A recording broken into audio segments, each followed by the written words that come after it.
Pour le moment, l'intelligence artificielle, ça fait plus de mal que de bien. Ça, c'est clair. Par rapport à tous les contenus deepfake, etc. Déjà, c'est déjà beaucoup. Contenu deepfake, c'est très violent. Donc, le fait entre guillemets, soit modifier directement une photo d'une personne, par exemple pour le dénuder, ou soit même de juste piquer le visage et de le recoller autre part. C'est ce qu'on pouvait faire avant avec, si on s'y connaissait un peu en montage, etc.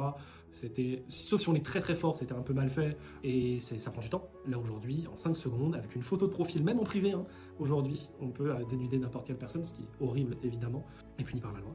Mais c'est quelque chose de très compliqué.